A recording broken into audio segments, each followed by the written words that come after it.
lots of thoughts trying to come out at the same time. But, he says that Zelenskyy has a 4% approval rating. The numbers that we have seen are more in the 50% range, north of 50% range. And he's criticizing Zelenskyy for not holding elections. Now, clearly, this is something that Russia would like to see happen because they would love to get a Yanukovych or somebody who, is much more favorable to Russia into that seat. Is the president undermining the election process? And can an election take place in the middle of this war at all, General?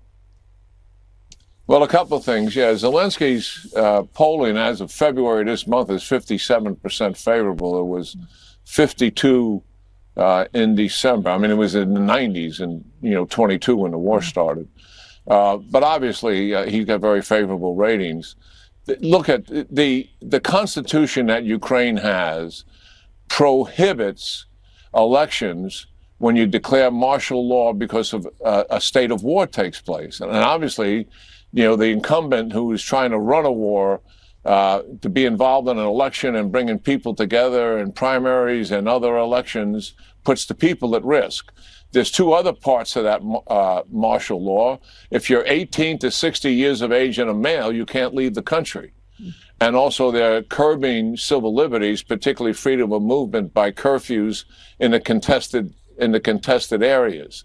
So the fact that their constitution is driving this, the parliament, bipartisan support for all the extensions they've had to the martial law. So they are acting democratically, in my judgment, in abiding by their constitution, and also the parliament is supporting it, which represents the people throughout the country. These are democratic actions taking place in a democratic country.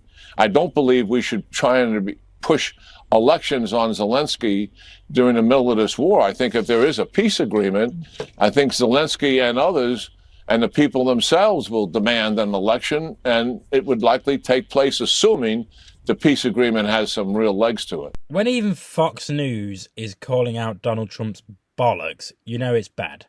Trump recently posted on his social media platform, it made the news this week, claiming Ukrainian President Zelenskyy had a 4% approval rating and called him a dictator.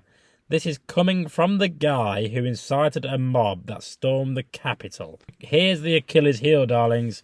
Fox News and General Jack Keane, who got the Presidential Medal of Freedom from Trump, called out his bullshit. Trump claims Zelensky's approval rating was 4%, but the real number is around 57%. He also criticised Ukraine for not holding elections, ignoring the fact that under Ukrainian law, which Zelenskyy didn't actually pass, elections can't be held during martial law due to the war. The reason: it would be unsafe to gather voters, and martial law restricts civil liberties like the freedom of movement in contested areas.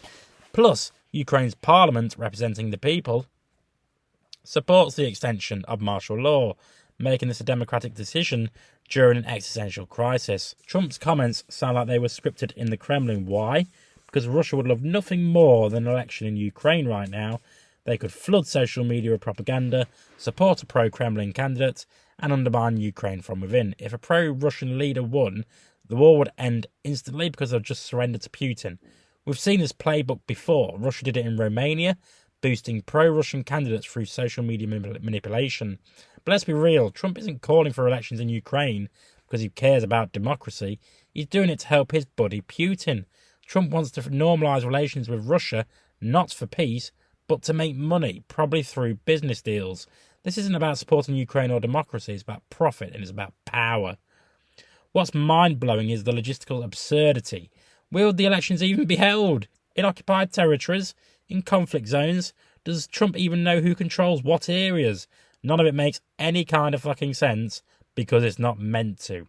It's just Trump pandering to Putin, plain and simple. And the silver lining? The silver lining is even some of Trump's usual supporters are calling him out on this. Maybe people are finally waking up to this man's bullshit. But let me know what you think in the comments. I've been Jake from Just Jake. As always, subscribe to the YouTube channel and follow the Facebook page. And if you're feeling really nice about me, feel free to buy me a beer. But not a real one, because I'm not that kind of guy.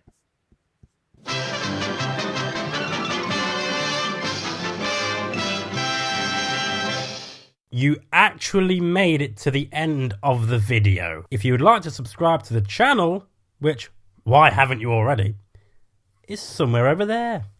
And also, if you want to watch more videos, also check out over there. I've been Jake from Just Jake. See you later.